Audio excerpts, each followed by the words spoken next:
예, 안녕하세요. 세뇌 탈출입니다. 지금 미국은 하원을 중심으로 트럼프 탄핵 소동이 엄청나게 벌어지고 있습니다. 이번 달 안에 예, 안녕하세요. 세뇌 탈출입니다. 지금 미국은 하원을 중심으로 트럼프 탄핵 소동이 엄청나게 벌어지고 있습니다. 금주 아니면 내주 안에 그 트럼프 탄핵 소추 결정을 어떠한 절차를 통해서 할 것인가, 그 절차를 둔 표결이 있을 거라고 지금 예측되고 있습니다. 이렇게 이제 탄핵 그 소동이 활발하게 된 데는요, 그 국무성 전문 외교관들의 역할이 컸습니다.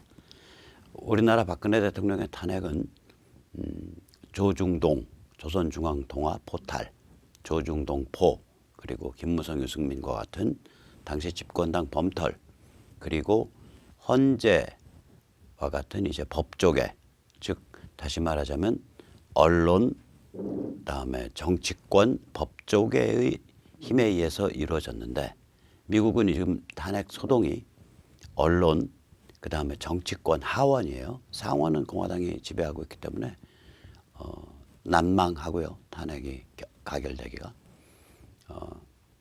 정치권 그리고 국무성 외교관들에 의해서 주도되고 있습니다. 특이한 현상이죠. 오늘 그 사정을 좀 보시고요.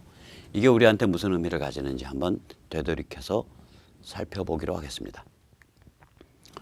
보시다시피 미 국무성은 우리 외교부하고는 완전히 다릅니다. 이거는 공룡 조직이고요. 그 이제 국무장관이 장관 중에서는 제일 그 대통령 유고시 권력 승계 서열이 제일 높죠. 거의 뭐 부통령급이죠. 국무장관의 그 자리가. 전문 외교관이 13,000명이고요. 이게 우리의 20배가 넘는 숫자입니다. 비외교관 직원이 11,000명이고요. 특이하게도 현지 고용이 43,000명이나 됩니다. 예산은 우리나라 돈으로 60조가 훌쩍 넘습니다. 530억 달러고요. 한국의 30배 정도 됩니다. 이 국무성은 역대 국무성이 쭉 그래왔는데 성향이 좌파거나 PC, 그러니까 정치 위선 완장질, 뭐 이렇게 하면 이거는 다문화를 건드리는 거야. 이렇게 하면 이거는 무슨 파시스트 국가주의적인 발언이야.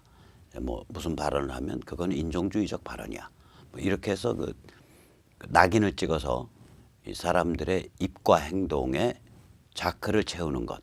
이걸 이제 PC, 정치위선 완장질, political correctness라고 그러는데, PC 성향, 또 리버럴 성향이 강합니다. 아마도 이유는 전문직 지식인들이기 때문에 그런 것 같습니다.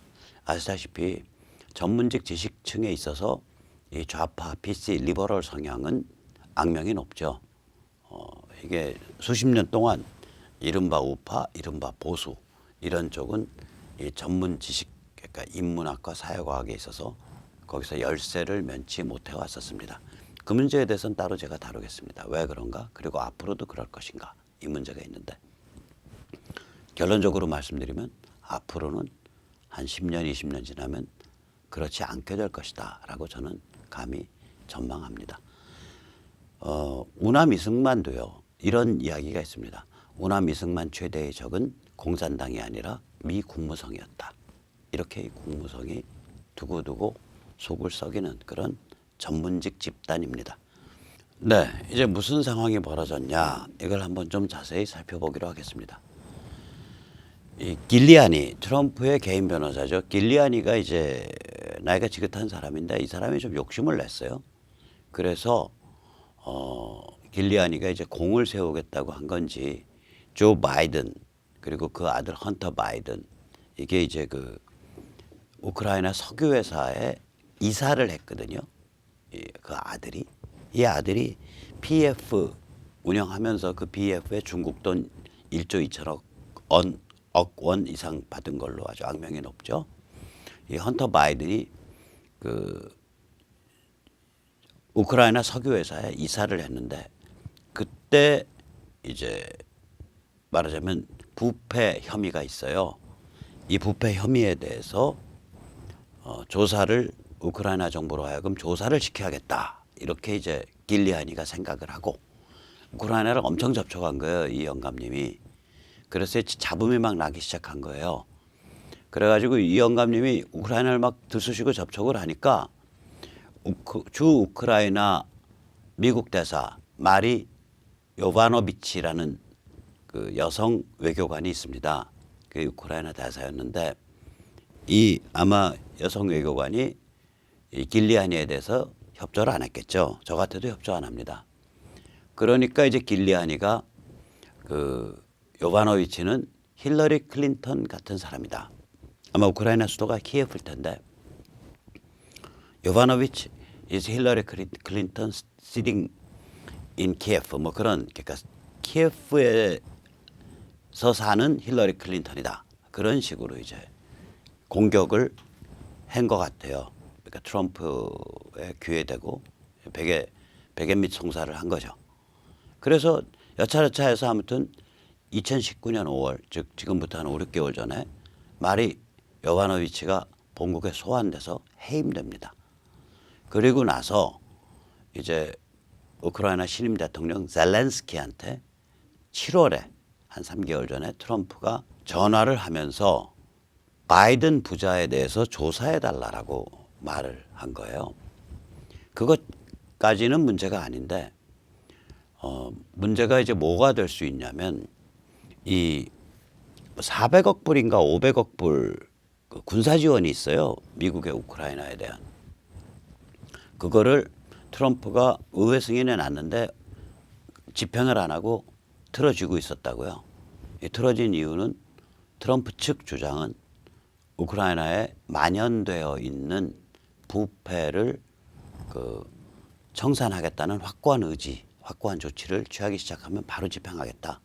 이런 메시지를 보내면서 틀어지고 있었다라는 게 트럼프 측 주장이고 민주당 지금 탄핵 소동을 벌이고 있는 사람들의 주장은 조 바이든 조사를 해야 헌터 바이든 조사를 해야 이 군사 원조를 집행하겠다라고 압력을 넣은 거다. 조건부로.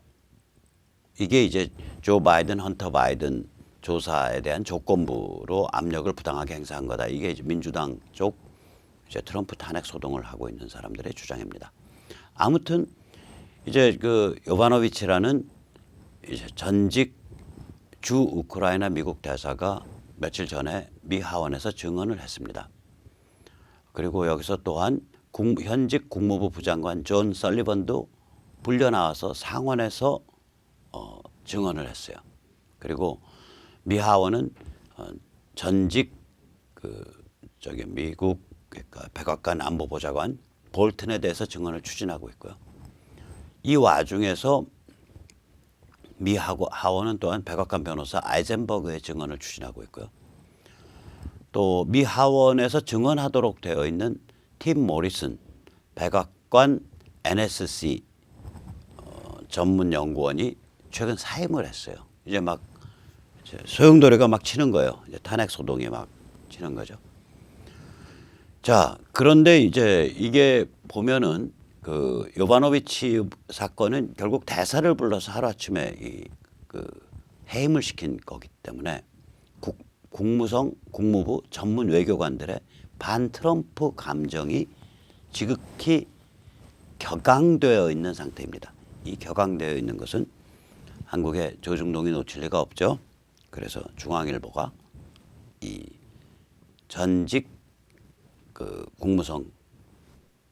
국무부 외교관 전문 외교관이고 주한 미 대사를 지냈던 여성이 있습니다. 스티븐스 전 주한 대사의 글을 길게 실었어요. 이 사람의 글을 제가 대충 읽어드릴게요. 정부를 혼란스럽게 통치하고 있다. 트럼프가. 백악관 스태프와 장관 고위직을 빈번하게 교체해왔다. 트럼프가 언론과의 비합리적인 전쟁을 벌여왔다. 트럼프가 금기를 어기고 공적 영역에서 공인으로서 상상할 수 없는 그러한 말과 행동을 한다.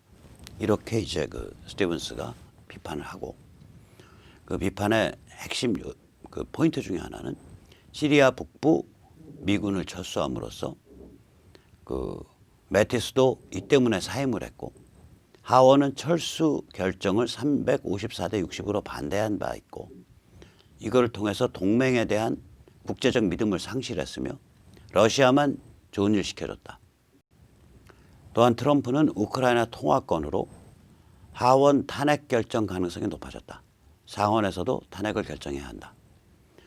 본래 우리 외교관들은 초당파 성향을 가지고 있는데 마리 요바노비치 또 그 해임되고 나서 후임으로 보낸 대사 대리 윌리엄 테일러는 우크라이나에 대한 미국 지원을 활용해서 정치적 이득을 얻어내려는 시도는 없애야 한다고 발표했다. 이들은 용기 있는 사람들이다. 참고로 윌리엄 테일러의 문자 메시지는 이런 거를 문자 메시지를 했어요. 이 주 EU 미 대사한테 트럼프의 통화는 7월 달에 있었던 트럼프의 통화는 우크라이나에 대한 지원이 바이든 조사 여부에 따라 조건 지어진다는 퀴드 프로 코 조건부라는 뜻이냐라고 문자 메시지를 했고 주 EU 미국 대사가 이렇게 문자질을 하게 되면 이게 증거가 남으니까 답을 짧게 그거는 당신 윌리엄 테일러 당신이 오해한 거다. 자세한 사정은 누구누구랑 같이 통화해서 확인해 봐라 라고 짧게 말하고 더 이상 문자를 안 했어요. 그 주 EU 미국 대사는. 그런데 이제 그 윌리엄 테일러가 10월 22일 하원 증언에 앞서 발표한 성명에서 공개 성명에서 이 문체를 보면 법에는 안 걸리게 돼 있는데 문체를 보면 트럼프가 이 쿠이드 프로 그러니까 조건부로 압력을 넣었다. 너희가 바이든 조사 안 하면 우리는 너희한테 군사원정 안 한다라는 식의 조건부 압력을 넣었다라는 것을 강력하게 암시하는 문체로 돼 있어요. 제가 문체 하나하나 짚기가 싫어서 그 공개 성명서를 제가 얘기를 안 했는데 인용을 안 하겠지만 그런 암시가 정확하게 깔린 거랬어요. 즉 다시 말하자면 지금 트럼프는 마리 요바노비치라는 전문직 외교관과 윌리엄 테일러라는 전문직 외교관이 이제 트럼프에 상당히 그 굉장히 안 좋은 영향을 주는 그러한 그 이제 상대방 적이 된 거예요. 그래서 아까 제가 말씀드릴 때 우리나라 박근혜 탄핵은 언론, 정치권 그리고 법조의 공동 작품이었는데 지금 벌어지고 있는 미국에서의 트럼프 탄핵 소동은 언론, 정치권 그리고 외교관들의 공동 작품이다. 이렇게 말씀드릴 수 있습니다. 이게 왜 외교관들이 이렇게 반트럼프 성향을 띠냐? 저는 기본적으로는 관성 때문에 그렇다고 생각을 합니다. 관성이 이렇게 무서워요. 이 외교관들은 지난 수십 년 동안 길게는 70년 소련 러시아와의 그 대립 관계에서 보면 또 짧게는 50년 미중 밀월 및 미국의 그 중동 석유에 대한 의존이 아주 본격화된 그 시점이 1970년경 되거든요. 그래서 이 짧게는 50년, 길게는 70년 정도 이어진 어떤 관념에 이 외교관들이 사로잡혀 있다. 이 사람들이 워낙에 거대한 관료 조직이니까 이 관념은 네 가지로 요약될 수 있다. 어저께도 잠깐 말씀드렸죠. 주적은 러시아다. 서유럽은 주적 러시아를 바로 직면하고 있는 가장 소중한 동맹이다. 세 번째, 중국과는 밀월을 유지해야 된다. 네 번째, 중군동에서는 석유가 걸려있기 때문에 모든 것을 책임지는 무장경찰 역할을 해야 된다. 이런 관점을 가지고 있어요. 그런데 저기서 다 보다시피 저 지도에도 보다시피 저기 지금 그 이렇게 약간 붉은기 있는 살색으로 표현한 데가 이제 쿠르드 거주 지역인데요. 이 쿠르드가 시리아에 200만, 이라크에 600만, 이란에 600만, 그다음에 터키에 한 1200만 명 삽니다. 그러니까 4개 나라에 걸쳐서 살고 있는 거예요, 쿠르드가. 그런데 이 쿠르드의 경우에 보면은 이라크에서는 지금 굉장히 요충지를 차지하고 있거든요. 저 이라크 북부 지역이, 이라크 북동부 지역이 석유도 나고 또 터키로 가는 송유관도 지나는 지역입니다. 즉 이라크에서는 굉장히 중요한 지역을 차지하고 있는데 거기서는 자치 정부까지 만들고 있어요. 이번에 시리아에서는 아사드 정부에 대해서 싸우면서 시리아 저 북부 이라크 지역이 지금 말하자면 쿠르드 자치 지역으로 변해갔다고요. 또 이란에서는 앞으로 신정 체제가 무너지면 저기서도 자치 지역이 나와요. 즉 시리아, 이라크, 이란을 연결하는 쿠르드 벨트는 앞으로 만들어지게 되면 이란만 이제 만들어지면 다 만들어지는 건데 저 세 개국의 나라는 한 1,400만 인구를 가지는 쿠르드 벨트가 돼요. 그럼 이제 터키에 1,200만이 남는다고요. 그러면 이게 이제 쿠르드는 이 저 터키 쿠르드까지 포함하는 일종의 쿠르드 국가 연합을 생각하고 있거든요. 쿠르드 국가. 그러니까 저게 지금 화약고라고요. 쿠르드 문제가. 그런데 앞서 보셨듯이 스티븐스의 글에 보면 이 쿠르드 문제가 저런 잠재적인 무지하게 위험한 폭발력을 가지고 있다. 이 얘기는 하나도 없어요. 스티븐스 글에 뭐라고 정확히 되어 있냐. 제가 100% 인용해 드리겠습니다. 트럼프 대통령이 갑자기 시리아 북부에 주둔하던 미군을 철수시키고 시리아 북부에서 쿠르드군과 연합해 이슬람 국가에 맞서고 터키군의 쿠르드족 공격까지 막아왔던 미군을 철수시킨 트럼프 대통령의 급작스러운 결정. 뭐 이렇게 표현이 되어 있는 거예요. 즉 다시 말해서 쿠르드가 저게 잘못 따르면 엄청난 화약고로 번진다라는 문제의식은 전혀 얘기를 안 해요. 그냥 명분론만 갖고 얘기하는 거예요.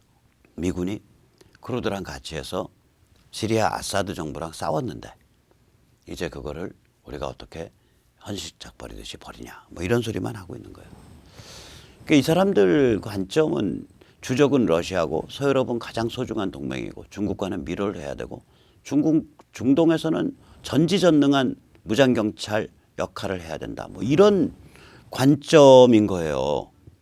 제가 보기에는 글에 깔려있는 관점이. 이게 미 국무성에 이번에 트럼프를 탄핵하겠다고 나선 또는 탄핵하는데 결정적인 공헌을 하고 있는 미 국무부 전문 외교관들의 관점 아닌가 저는 그런 생각이 듭니다. 참고로 중군동은 지금 갈림길에 처해 있습니다. 하나는 미군이 아사드 정부를 부수고 그러면 이게 원래 친러 정부입니다. 그러면 러시아와 이제 극한 대립을 하게 되는 거죠. 러시아와 극한 대립을 하고 그리고 그러면 이제 지정학 지도를 처음부터 다시 그려야죠. 그 과정에서 쿠르드 역할도 있고 그러니까 야 그러면 터키한테 야 너 쿠르드 거주 지역 독립시켜 그렇게 해서 쿠르드 국가를 뭐 만든다든지 이런 근본적인 지정학적인 그림을 다시 그려야 돼요. 이걸 지금 미국이 해야 되냐? 아니면 이하는 시리아를 4개 지역으로 나눈다. 골란 고원은 이스라엘한테 주고 얼마 전에 미국이 이스라엘 영토라고 인정했죠. 아사드 정부는 확 쭈그러뜨려서 존속시키고 그 다음에 쿠르드 지역은 지금처럼 사실상의 쿠르드 거주지를 중심으로 사실상의 독립정부를 만들도록 하고 그 다음에 터키가 지원을 하고 있는 자유시리아 군이라고 있어요. FSA. 이게 수니파 무슬림 군인데 터키가 지원하는 FSA가 관리하는 지역을 또 따로 두고 그렇게 해서 한 다음에 터키와 쿠르드 사이에 타협 보도록 만들고 이게 최근에 타협 보도록 만들었잖아요. 너희 쿠르드 함부로 밟으면 무지막지한 경제 보복하겠다라고 터키를 위협해서 그리고 펜스 부통령과 폼페오를 보내서 그 터키 대통령을 달래가지고 지금 타협을 보도록 만들었단 말이에요. 그리고 터키가 FSA, 프리 시리아 아미를 지원하도록 만들어서 계속해서 아사드를 공격토록 하고 뭐 이런 대충 구도. 이게 지금 트럼프 진영이 추구하고 있는 구도거든요. 이 두 구도 사이에 선택을 해야 돼요. 근데 만약에 이안을 선택한다 그러면은 지금 발 빼는 게 맞습니다. 여기서 더 멈칫거리면서 쿠르드와 터키 사이에 일단 투다닥거리는 게 엄청 심해지고 쿠르드족이 뭐 수천 수만 명 죽어버리고 이러면은 미국은 더 발빼기가 점점 더 어려워져요. 그리고 미국과 터키가 그렇게 정면 군사적 충돌을 하게 되면 터키는 친러로 돌아버리죠. 민족주의 내세워서 터키의 그 대통령은 친러 노선으로 확 바꿔버린다고요. 나토 탈퇴하고. 그 이상한 방식이 이제 나오게 되는 거죠. 그러면 야, 지금 저런 이란과 이안 사이의 선택의 문제인데 아까도 보셨지만 그 국무성의 그 아주 고위 그 직업 외교관 출신이라고 하는 스티븐스까지도 이런 지정학적 구도에 대해서는 전혀 고민이 없는 글을 픽픽 써갈긴단 말이에요.